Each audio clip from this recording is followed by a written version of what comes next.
नमस्कार, मैं हूं सिमरन भाटिया। आप देख रहे हैं दबंग खबरें। आइए देखते हैं आज की ब्रेकिंग न्यूज। कोरोना महामारी के बीच महाराष्ट्र के 3 शहरों के मनपा कमिश्नरों का तबादला कर दिया गया है। मीरा भाईंदर, नवी मुंबई और उल्लासनगर मनपा को नए कमिश्नर मिले हैं। अभिजीत बांगर को नवी मुंबई महानगर पालिका का कमिश्नर बनाया गया है, तो वहीं डॉक्टर राज दयानिधि को उल्लासनगर मनपा का नया आयुक्त नियुक्त किया गया है, जबकि मीरा भाईंदर की बागडोर डॉक्टर विजय राठौर के हाथों सौंपी गई है। कोरोना काल के दौरान जिस तरह से मीरा भाईंदर महानगर पालिका के आयुक्त चंद्रकांत डांगे की बदली हुई है, उससे शहर के नागरिक काफी नाराज है। नागरिकों का मानना है कि इससे कोरोना के खिलाफ चल रही लड़ाई कहीं न कहीं कमजोर पड़ेगी, जिससे शहर को काफी नुकसान होगा। यही नहीं, नागरिकों का यह भी मानना है कि चंद्रकांत डांगे की बदली के पीछे राजनीतिक दबाव है। मनपा आयुक्त चंद्रकांत डांगे की बदली के बाद मीरा भाईंदर शहर के नागरिकों के जहन में उठ रहे सवालों का जवाब जानने के लिए दबंग खबरें ने शहर के कम्युनिस्ट पार्टी के नेता एडवोकेट किशोर सावंत को अपने कार्यालय में बुलाकर उन सभी सवालों का जवाब जानना चाहा जो आयुक्त के तबादले के बाद उठ रहे हैं। एडवोकेट किशोर सावंत ने उन सभी सवालों का जवाब बेबाक तरीके से पूरी ईमानदारी के साथ दिया। आज हमारे कार्यालय में एडवोकेट सावंत जी आए हैं। इनसे पूछते हैं कि शहर में जो मीरा भाईंदर शहर में जो तबादला किया गया है आईएएस चंद्रकांत डांगे जी का, इसको ये किस नज़रिया से देखते हैं और क्या कहना चाहेंगे चंद्रकांत डांगे जी के लिए। मीरा भाईंदर महानगर पालिका के जो आयुक्त थे चंद्रकांत कृष्ण डांगे, इनके साथ में मेरा लगभग हर एक मामले के ऊपर बातचीत रहता था। बातचीत के बाद में मैं उनको व्हाट्सएप के ज़रिए भी उनसे संपर्क में रहता था। ये ऐसे व्यक्ति थे कि सुनते थे सबकी लेकिन करते थे अपने मन की। एक बार मेरा उनसे बातचीत के दौरान बहुत तू मैं भी हुआ था, और जबकि वो सिलसिला ऐसा था कि इस महामारी के दौरान जब लॉकडाउन हुआ था और लॉकडाउन के चलते मीरा भाईंदर शहर के अंदर जो स्थलांतरित जो प्रवासी मजदूर है, वो प्रवासी मजदूर को लेके एक बड़ा मुद्दा था। वो मुद्दा मैंने उनके पटल के ऊपर रखा गया था। पटल के पास उनके सामने रखने के बाद में उनको मैंने बताया था कि जहाँ तक के है काम चला गया है, पैसे नहीं है, पैसे कॉन्ट्रैक्टर या बिल्डर जो है वो नहीं दे पा रहे हैं, तो उसके लिए आप जो है असंगठित क्षेत्र में काम करने वाले लोगों को आप मदद मुहैया कराएं। मैंने पटल के ऊपर उनके पास रखा तो उन्होंने बताया कि इनके लिए हम लोग पुरजोर कोशिश करेंगे, लेकिन कोशिश तो हुई नहीं। और बाद में यहाँ पे लोकल संस्थाएं थी, उनके माध्यम से कुछ हम लोगों को 104 लोगों की लिस्ट जारी करने के बाद उन्होंने हमको 104 जो फूड पैकेट है सुबह शाम देने के लिए प्रयास किया। लेकिन जब मैंने उनके सामने 1400 लोगों की लिस्ट रखी तो बाद में उसके लिए उन्होंने कुछ भी काम करने से काम ही नहीं हुआ।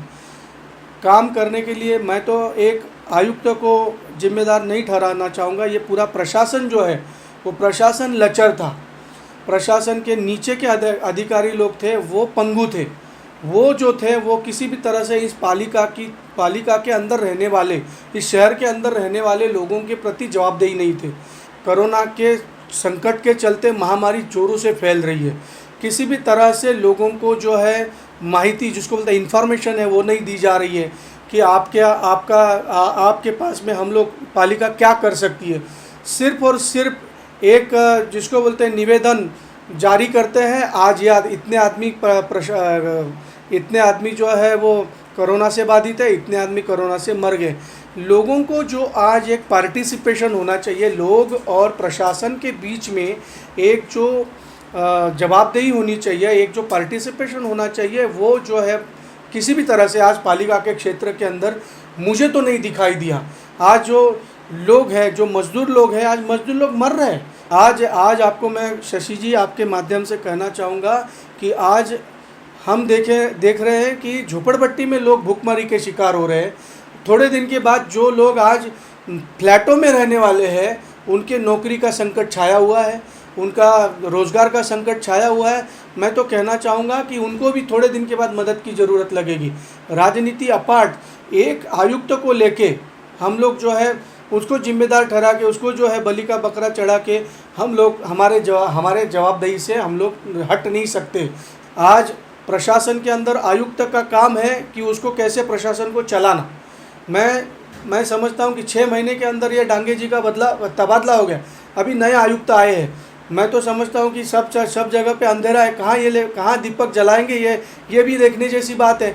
आपने तो उनको हटा दिया, मतलब प्रशासन ने या राज्य सरकार ने डांगे जी को हटा दिया। मैं राठौड़ आए हैं, अभी नए आयुक्त आए हैं ऐसा मैंने सुना है, और वो भी गढ़चिरौली से आए हैं। अभी ये क्या कदम उठाना चाहेंगे, ये कैसे आगे बढ़ेंगे, ये बड़ा जिसको बोलते हैं कहने लायक या सुनने लायक या देखने लायक होगा। आज उद्धव ठाकरे जी जो है राज्य सरकार के माध्यम से बहुत अच्छा कड़ा कदम उठा रहे हैं। निश्चित तौर पे रुग्ण बढ़ रहे हैं, पेशेंट बढ़ रहे हैं। इसका कारण आप देखेंगे कि इसको हम केंद्र का भी नीति को हम लोग देखेंगे। जो भी कोविड-19 को कंट्रोल करने का काम ये केंद्र सरकार के हाथों था, लेकिन केंद्र सरकार ने इनको आपको बोलता है पीपीई किट्स भी देने से मना कर दिया था राज्य सरकारों को। तब विद्रोह हो गया राज्य सरकारों के अंदर, वो राज्य सरकार ने फिर पीपीई किट अपने आप से खरीदना चालू कर दिया।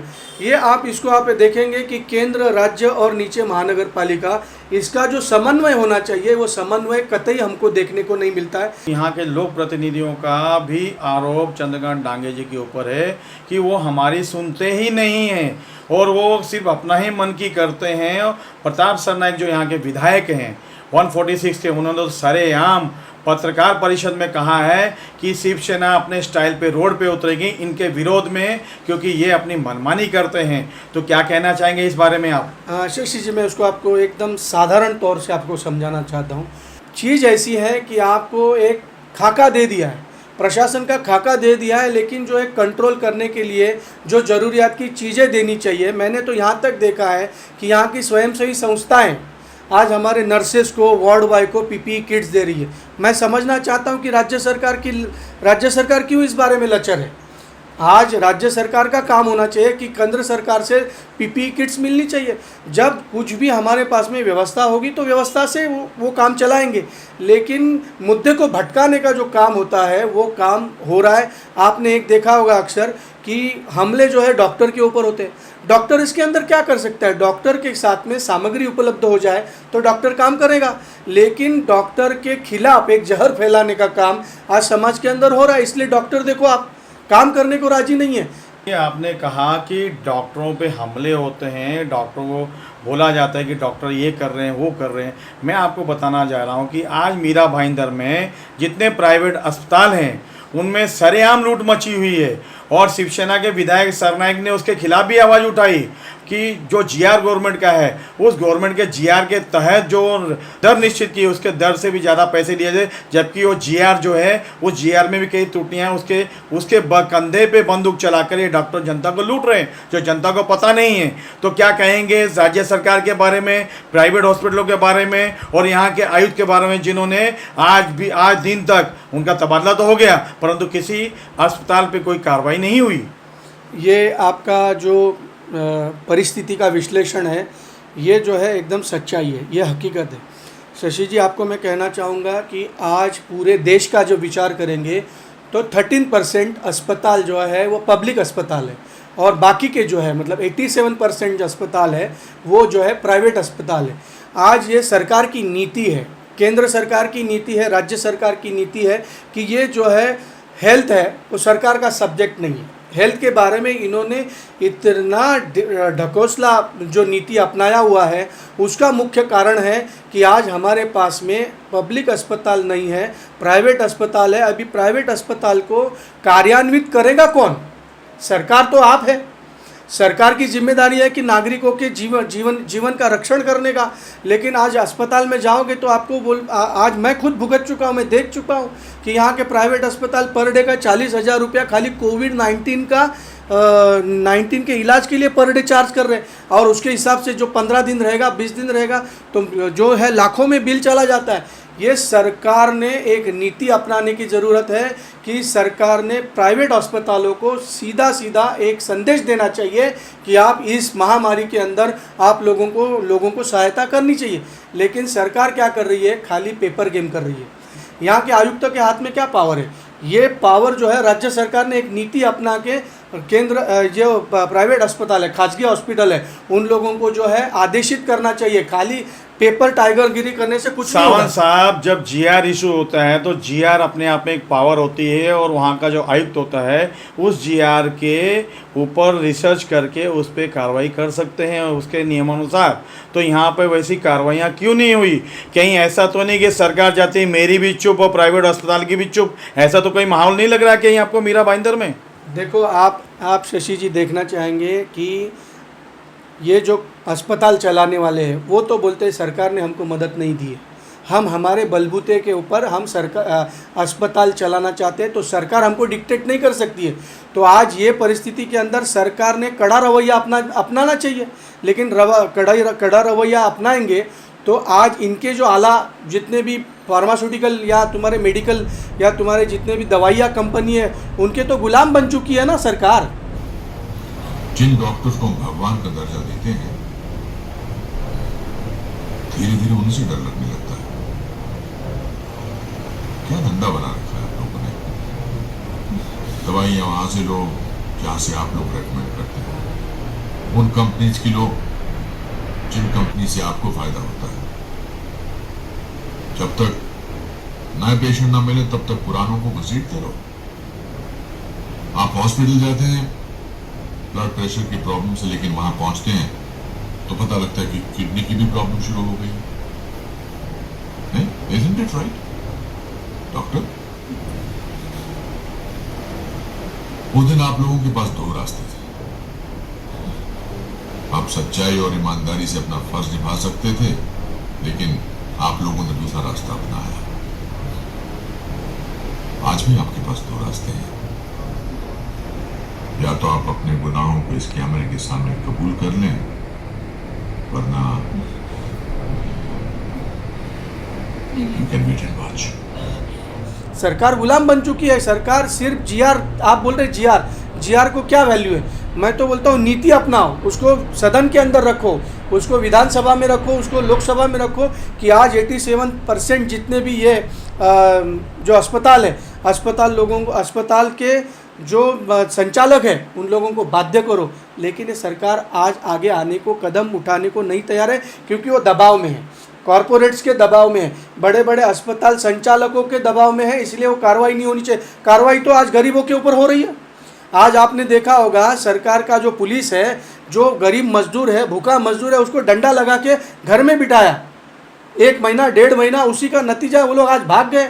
आज वो जो नीति है इनके ऊपर नहीं अपना सकते, लेकिन पुलिस वालों के भी हाथ बंधे हुए, प्रशासन के हाथ बंधे हुए, क्योंकि आज हमारी सरकार तो है, लेकिन सरकार जो है गरीबों लोगों के लिए काम करती हुई दिखाई नहीं दे रही है, मध्यम वर्गीय लोगों के लिए काम करती हुई दिखाई नहीं दे रही है। ये ले दे के ऐसा है कि आप सरकार को ही दोषी मान रहे हैं। अच्छा सावंत साहब, मेरा आखिरी सवाल आपसे ये है कि यहाँ के जो चंद्रकांत डांगे जी है, 6 महीने में ही उनका तबादला किया, इसको आप किस नज़रिए से देखेंगे और क्या कहना चाहेंगे, क्या संदेश देंगे?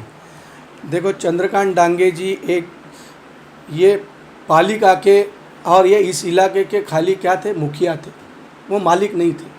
आप पूरा जोर जो है उनके ऊपर डाल के आमदार और नगर सेवकों को यदि अभय देना चाहते हैं तो गलत है। मैं तो कहना चाहता हूँ इनकी भी साझेदारी क्या है, मैं पूछना चाहता हूँ आपके माध्यम से, दबंग खबरें के माध्यम से मैं पूछना चाहता हूँ यहाँ के आमदारों को, यहाँ के नगर सेवकों की, आपकी जवाबदेही नहीं है? आप क्यों नहीं आप आगे आके लोगों की सहायता कर रहे हैं? आप क्यों नहीं लोगों के बीच में आके लोगों का प्राण का रक्षण कर रहे हैं? नहीं, प्रताप सरनाइक तो लगातार लोगों के बीच में, अभी भी उन्होंने 1 करोड़ की दवाइयाँ दी। कई लोग जो मजदूर यहाँ से पलायन कर रहे थे उनको खाना तक जो मुहैया करा रहे थे। ऐसा नहीं कह सकते, आप किसी पे इल्ज़ाम नहीं लगा सकते। देखो, मैं आपको वापस कहना चाहता हूँ कि एक किसी के मदद करने से आज ये 12 लाख 15 लाख का भाईंदर है। ये मीरा भाईंदर शहर 12 लाख 15 लाख लोगों का है। एक सेठ और एक धन्ना सेठ ने यदि समझो कोई अपना जिम्मेदारी निभाया तो हो गया काम। इस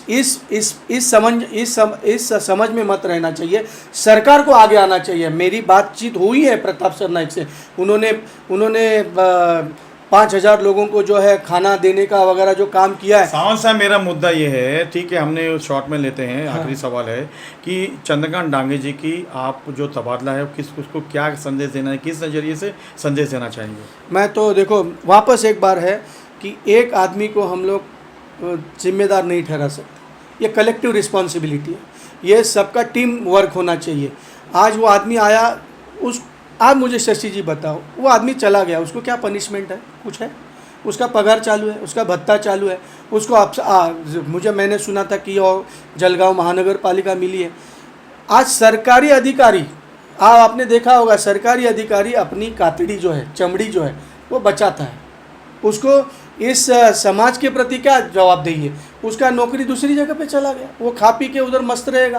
पर कई लोगों का ऐसा है, मीरा भाईंदर में कई लोगों की आवाज़ बुलंद होने जा रही है कि उनके खिलाफ वो हाई कोर्ट जाने वाले, उनकी तबादला रुकाने वाले, क्या कहेंगे उनके लिए? देखो शशि जी, आपने देखा होगा इस महाराष्ट्र के अंदर अच्छे अच्छे अफसर लोग थे, और मेरे ख्याल से डांगे तो छोड़ो, आपने गोरा खैरनार का नाम सुना होगा, आपने अरुण भाटिया का नाम सुना होगा। ये अच्छे अच्छे अफसर नगर पालिका के क्षेत्र के अंदर अच्छा भी काम करते हैं, उनका भी तबादला हुआ था। आज महानगर पालिका के अंदर आप देख रहे हैं, ठाणा महानगर पालिका की बात सुनो, टी चंद्रशेखर कितना बड़ा अफसर था, आज वो टी चंद्रशेखर को थाना महानगर पालिका के अंदर पूरा का पूरा सदन ने विरोध किया था कि इसका तबादला होना चाहिए। तो ये तबादले को मैं तो समझता हूँ कि डांगे जी के अंदर ऐसी कुछ खूबी होगी कि जिसका नतीजा था कि उनका तबादला हुआ। तो कहना यह है कि किसी एक ऑफिसर को लेके शहर नहीं चलता, ऑफिसर को ये शहर जो है ये जनता चलाती है, ये जनता जो है, जनता के अंदर एक ऐसा कोई शत्रु डाल के, मतलब उसको पनिशमेंट करने के लिए, उसको टारगेट करने के लिए। ये थे एडवोकेट सावंत जी, जो एक यूनियन भी चलाते हैं, कम्युनिस्ट पार्टी के नेता भी हैं, और ये हॉकर्स लोगों की यूनियन चलाते हैं। काफ़ी बुलंद आवाज़ मीरा भाईंदर में इन्होंने बुलंद आवाज़ के सहारे कई लोगों को न्याय भी दिलाया है। आज इन्होंने दबंग खबरें के कार्यालय में जानकारी दी और लोगों को बताया भी कि ये जो अधिकारी होते हैं वो अधिकारी शहर को नहीं चलाता है, जनता अधिकारी को चलाती है, अधिकारी शहर को नहीं चलाता। और ये रूटीन तबादला था,